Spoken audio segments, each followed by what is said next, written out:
Afghanistan was once a symbol of modernization. In the 1970s, women walked freely in miniskirts and studied at universities without restriction. At the time, Afghanistan was known as a society more liberal than many Western ones. But that image has gradually disappeared.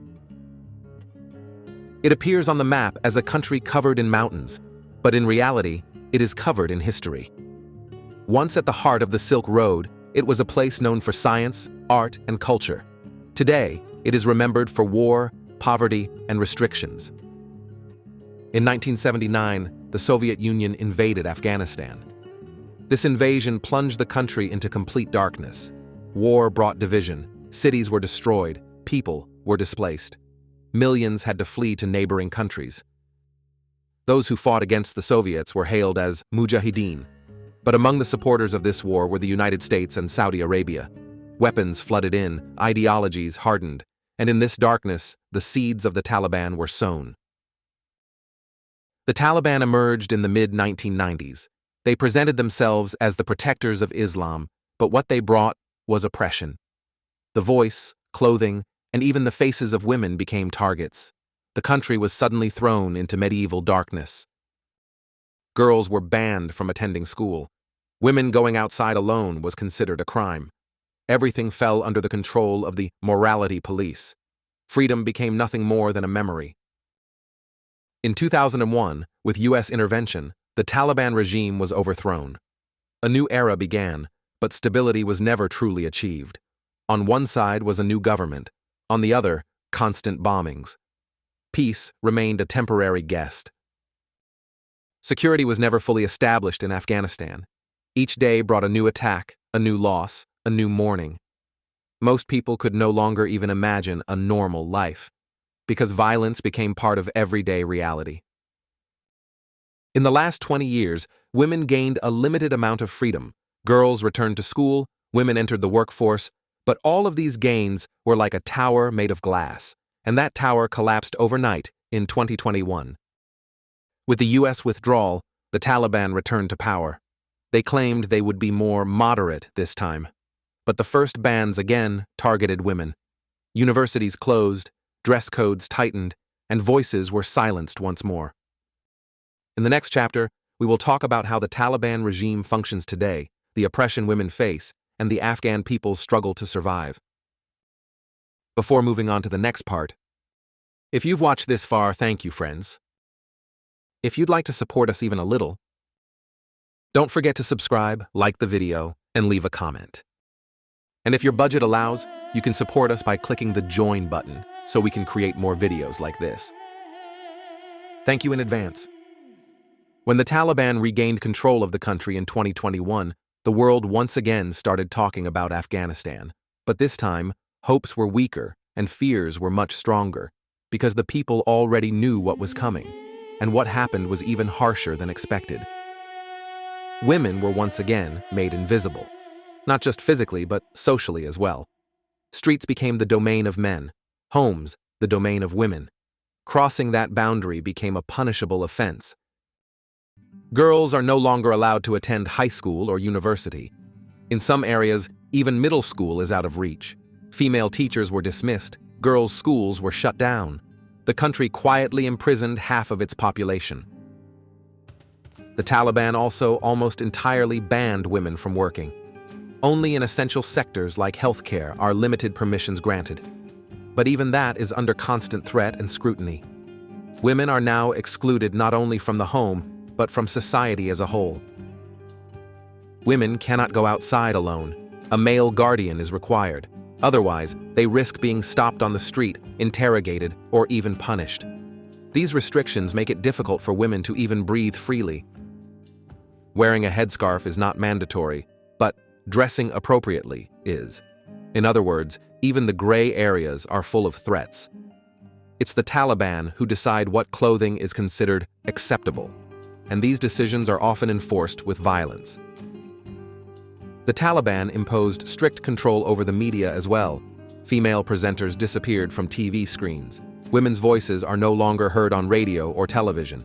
Censorship now relates not only to content, but to gender itself.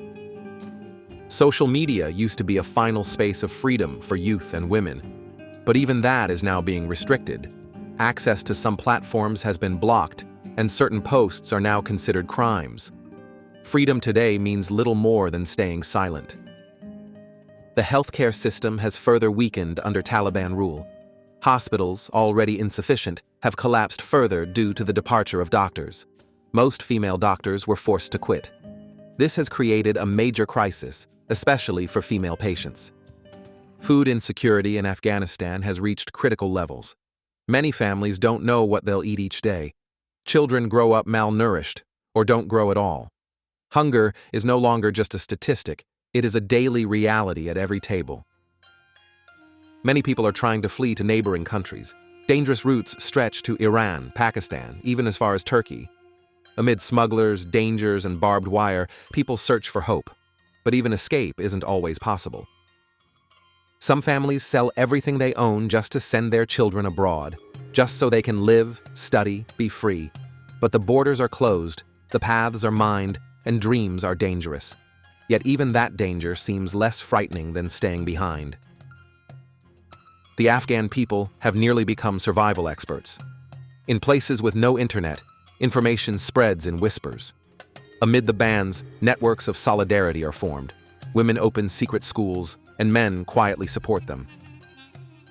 In hidden classrooms in Bamiyan, little girls write not with pencils, but with hope. There is a society here still searching for light in the dark, because in Afghanistan, even if hope becomes illegal, it never truly dies. Here, hope is nurtured in hiding. Women resist silently but stubbornly. Some write their stories on social media. Others write them in the streets. Arrests, beatings, exclusion. None of it stops them, because staying silent no longer means surviving. Afghanistan now seems forgotten not only by its own people, but by the world as well. The international community has slowly withdrawn its attention. Once a country that never left the headlines, it is now barely mentioned. The world has turned to other crises. The Taliban has turned foreign aid into a tool of oppression by bringing it under strict control. Many civil society organizations have been forced to stop their operations. Humanitarian aid has been cut off or blocked. Hunger and poverty have become political weapons. The banking system has nearly collapsed. International sanctions have pushed the country out of the global financial system.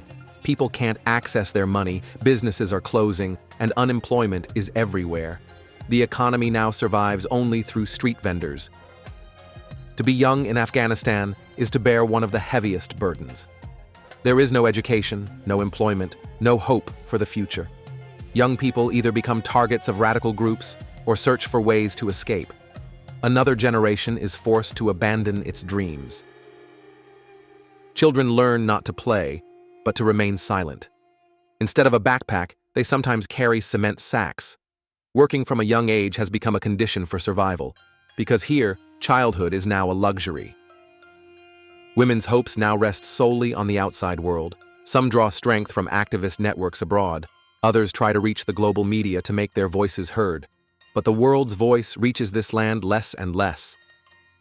In Afghanistan, the word future has become almost taboo. People are focused only on getting through the day. Planning for tomorrow often feels like wishful thinking, because even today offers no guarantee. Faith has come to replace many things here.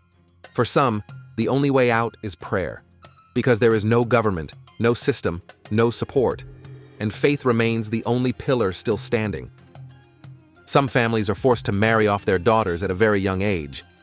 It's both a result of economic desperation and social pressure. Here, marriage is not just a union. Sometimes it's seen as a form of salvation. But even that salvation is a new kind of captivity. In some regions, voices of resistance still echo, but these voices are weak and lonely. Without international support, these efforts go unheard. Afghanistan is sinking into silence. And yet, there are still teachers, still people who write, draw, and teach. Children carrying books even in the dark are the country's true hope, because regimes are temporary, but knowledge is permanent. Living in Afghanistan is like a test of patience. In an invisible war, everyone resists on their own front. And sometimes that resistance is simply surviving. Not speaking, but standing tall in silence is courage in itself. But Afghanistan's cry is heard not just from within, but from outside as well. Afghans who manage to escape carry their voices and memories into the diaspora. In Europe, America, Turkey, young Afghans don't forget their debt to their homeland.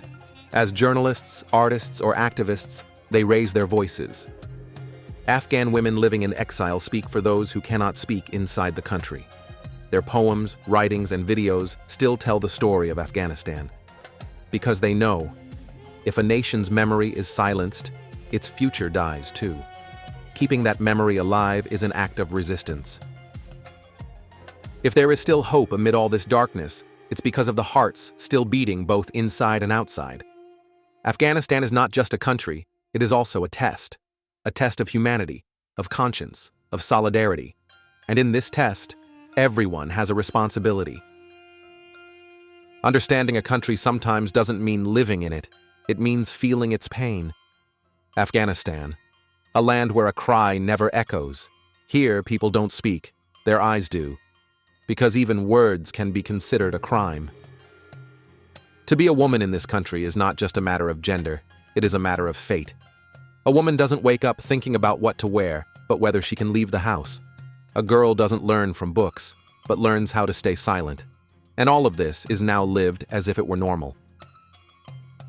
The streets of Afghanistan may be silent, but the hearts scream. A mother embracing her child, a girl looking out the window. These moments replace freedom here.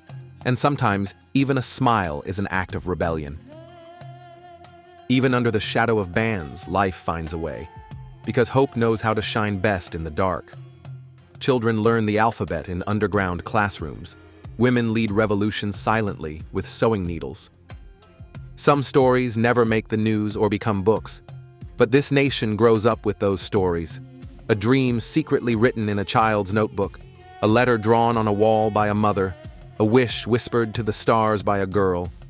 These are the real history of this country. Afghanistan may be in darkness for now, but darkness is never eternal. Because history has shown, even the most oppressive regimes fall, but hopes written with a maybe remain forever. In this video, we told the story of Afghanistan, but in truth, we told the story of people. Broken hopes, crushed dreams, but also an unending resistance and faith. If these feelings reached you, then this video has fulfilled its purpose. Don't forget to subscribe to the channel and share your voice with us in the comments. See you in the next video, friends. And remember, sometimes silence is deeper than a scream.